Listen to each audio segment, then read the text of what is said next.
Hello friends, welcome back to English with Asha ma'am.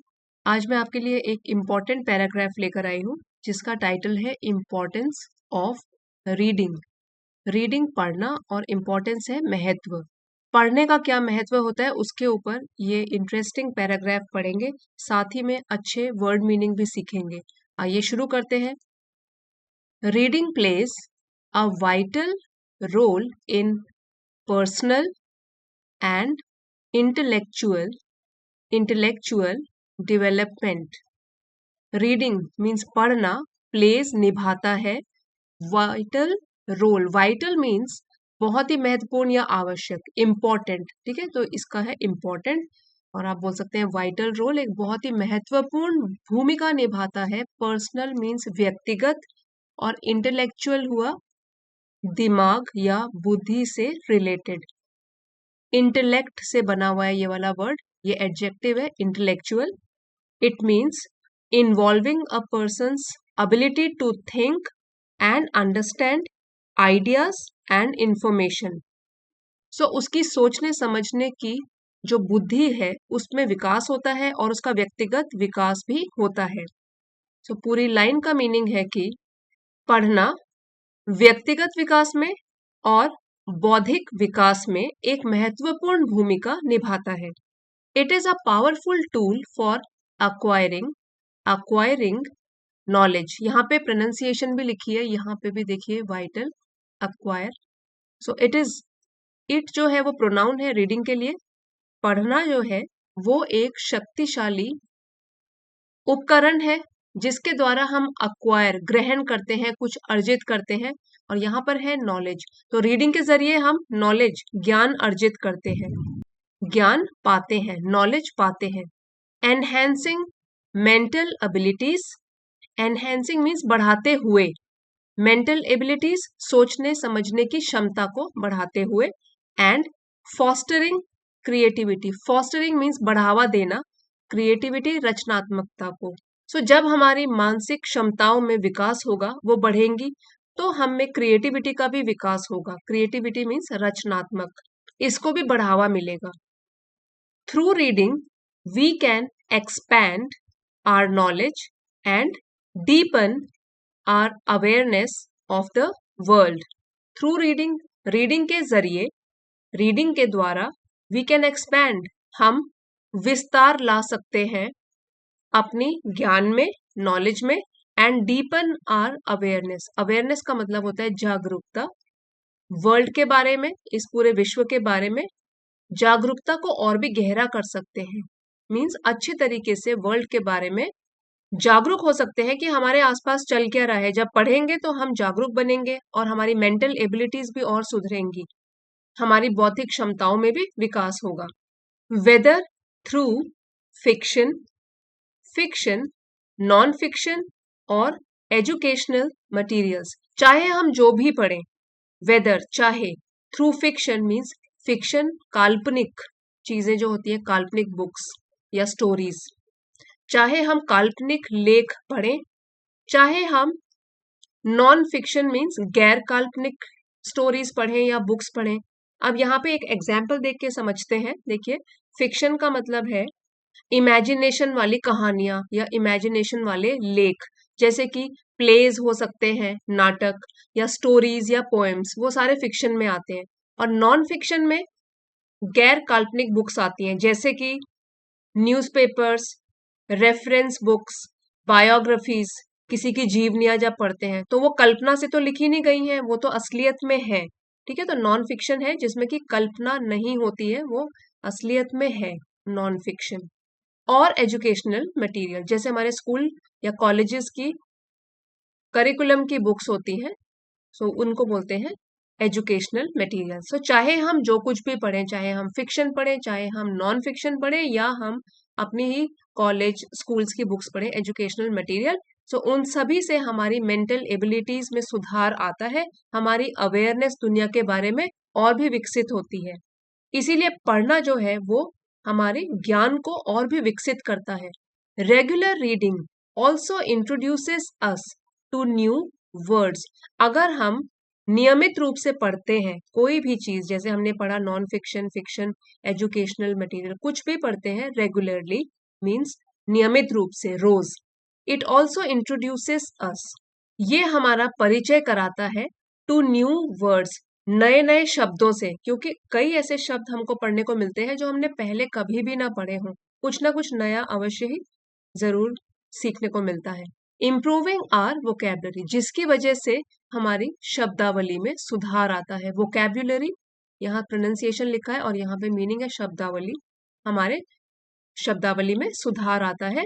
And enabling us to express ourselves more effectively in both written and spoken communication,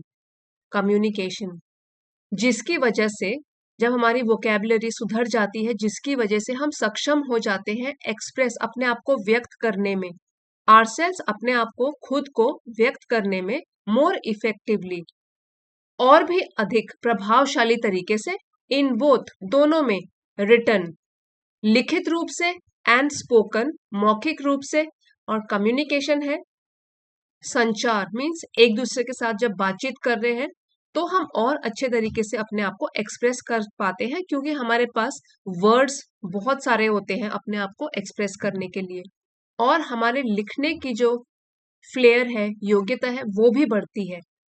additionally, इसके अतिरिक्त, in addition to, ठीक है, इसके अतिरिक्त जो कुछ भी हमने अभी पढ़ा उसके अतिरिक्त भी, reading stimulates the brain, reading पढ़ना, stimulate means to make something more active, ठीक है, तो ये और भी सक्रिय बना देता है हमारे दिमाग को, द ब्रेन, हमारे मस्तिष्क को, एनहेंसिंग कॉग्निटिव फंक्शंस, जिसकी वजह से बढ़ावा मिलता है या और भी विकसित होता है कॉग्निटिव मीन्स मानसिक, फंक्शंस कार्य, जैसे कि फोकस, कंसंट्रेशन एंड मेमोरी, ये 3 चीजें हैं जो कि और भी विकसित होती हैं। फोकस, अपना ध्यान लगाकर किसी बात को पढ़ना या किसी भी बात पर अपना पूरा ध्यान लगाना, to give all your attention to something, वो होता है फोकस। देन कंसंट्रेशन, एकाग्रता भी बढ़ती है, एंड मेमोरी, हमारी याददाश्त भी बढ़ती है। सो ये सब चीजें एनहेंस होती है और भी बढ़ोतरी होती है इन चीजों में, focus, concentration and memory. It sharpens critical thinking, it यहाँ पे प्रोनाउन है रीडिंग के लिए, रीडिंग जो है शार्पन्स यहाँ में है और बढ़ाता है या और भी तेज करता है क्रिटिकल थिंकिंग को, विच मीन्स विश्लेषणात्मक सोच, जिसमें कि आप क्रिटिकल तरीके से चीजों को देखते हो और समझते हो। तो क्रिटिकल थिंकिंग क्या हो गया? A kind of thinking in which you question, you ask questions, you analyse things and you make your own judgement, ठीक है, तो क्रिटिकल तरीके से आप चीजों को देखना पसंद करते हो, उसके बारे में क्वेश्चंस पूछते हो, तो अगर आप और पढ़ोगे इससे आपकी क्रिटिकल थिंकिंग और भी बेहतर बनेगी। जो भी आप पढ़ोगे, देखते हो, सुनते हो, उसमें क्वेश्चंस पूछना, अपनी ही सोच के अकॉर्डिंग जजमेंट देना, ये आपका बढ़ जाता है। सो आप आंखें बंद करके जो भी आप पढ़ते हो, जो सुनते हो, सो उस पर यकीन नहीं करते हो, क्रिटिकल तरीके से चीजों को एनालाइज करते हो। तो अगर हम पढ़ते हैं, इससे बेहतर बनती है हमारी क्रिटिकल थिंकिंग, विश्लेषणात्मक सोच, एंड डिसीजन मेकिंग एबिलिटीज, निर्णय लेने की क्षमता, इस सब में सुधार आता है।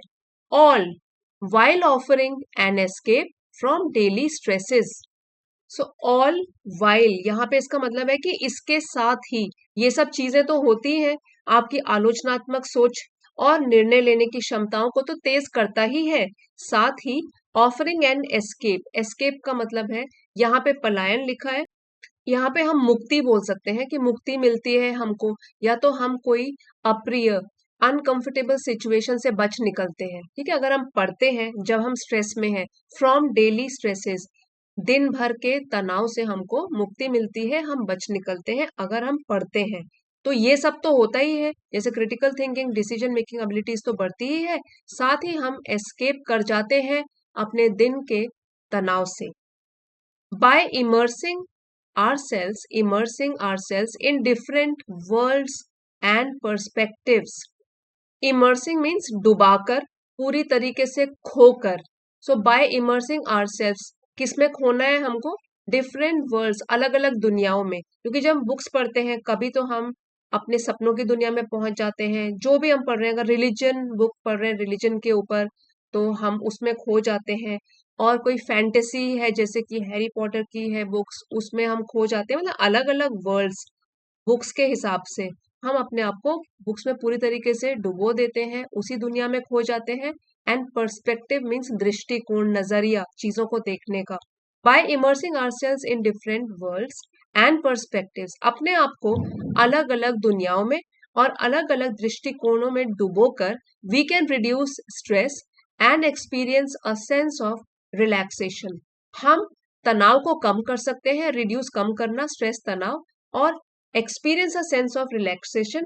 और रिलैक्सेशन मीन्स आराम, आराम खासकर बहुत ही मेहनत के बाद, श्रम के बाद जो हम आराम करते हैं उसको बोलते हैं रिलैक्सेशन। सो हमको आराम की भावना का भी अनुभव होता है, या हम कैन आया है इसलिए हम एक तो है तनाव को दूर कर सकते हैं, साथ ही में आराम की भावना का भी अनुभव कर सकते हैं जब हम पढ़ते हैं बुक्स को। Contributing to better mental health, और इन सब का नतीजा क्या होता है? बेटर, बेहतर मेंटल हेल्थ, मानसिक स्वास्थ्य हमारा और भी बेहतर बनता है, सुधरता है। फर्दर मोर, इसके अलावा भी reading exposes us to various writing styles and techniques, पढ़ना हमको अवगत कराता है, हमको दिखाता है टू वेरियस राइटिंग स्टाइल्स, अलग अलग लिखने की जो शैली होती है। जैसे न्यूज़पेपर अगर आप पढ़ोगे अलग टाइप से उसमें आर्टिकल्स लिखे होते हैं, अगर आप स्टोरी फिक्शन पढ़ोगे उसमें अलग तरीके से लिखा होता है, बायोग्राफीज पढ़ोगे वो बिल्कुल अलग है। तो इसलिए अगर हम अलग अलग स्टाइल्स की बुक्स पढ़ते हैं तो हम एक्सपोज होते हैं, अवगत होते हैं अलग अलग राइटिंग स्टाइल से एंड टेक्निक्स, अलग अलग लिखने की तकनीकों से, which ultimately improves our own writing skills, जिसकी वजह से अंततः हमारे खुद के लेखन कौशल में भी सुधार आता है। ठीक है, लिखने की जो स्किल है, कौशल है, उसमें सुधार आता है हमारे। Helping us to craft sentences and express ideas more clearly, जिसकी वजह से मदद मिलती है कि हम वाक्यों को और भी बेहतर तरीके से क्राफ्ट कर सके, बना सके, गढ़ सके, एंड एक्सप्रेस और व्यक्त कर सके अपने विचारों को मोर क्लियरली, और भी स्पष्ट तरीके से। अगर हमारे पास अपनी ही बहुत सारी वोकेबलरी है तो हमारी राइटिंग स्किल्स तो इम्प्रूव होंगी ही साथ हम अपने आइडियाज को दूसरों के सामने और भी बेहतर तरीके से प्रकट कर सकते हैं या रख सकते हैं। सो जितना पढ़ेंगे उतना ही सुधार आएगा हमारी अंडरस्टैंडिंग में, स्पीकिंग में और राइटिंग में। सो फ्रेंड्स, आज जो पैराग्राफ पढ़ा है उसमें डिफिकल्ट वर्ड मीनिंग्स को एक बार रिवाइज कर लेते हैं। इंफॉर्मेशन, यहाँ प्रोनाउंसिएशन भी दिया है, जानकारी। अवेयरनेस, जागरूकता। वोकैब्युलरी, शब्दावली। कॉग्निटिव, मानसिक, बुद्धि से रिलेटेड। क्रिटिकल थिंकिंग, विश्लेषणात्मक सोच। एस्केप, किसी भी अप्रिय स्थिति से बच निकलना, अनकंफर्टेबल सिचुएशन से बच निकलना। रिलैक्सेशन, विश्राम, खासकर मेहनत के बाद। फ्रेंड्स, अगर आज का वीडियो आपके लिए हेल्पफुल रहा है, आपने कुछ नया सीखा है, तो प्लीज लाइक शेयर सब्सक्राइब जरूर कीजिएगा और बेल आइकन प्रेस कर लीजिए ताकि आने वाले वीडियोस की नोटिफिकेशंस आपको सबसे पहले मिले। Thank you for watching. Comments करके बताइएगा कैसा लगा। सी यू नेक्स्ट टाइम।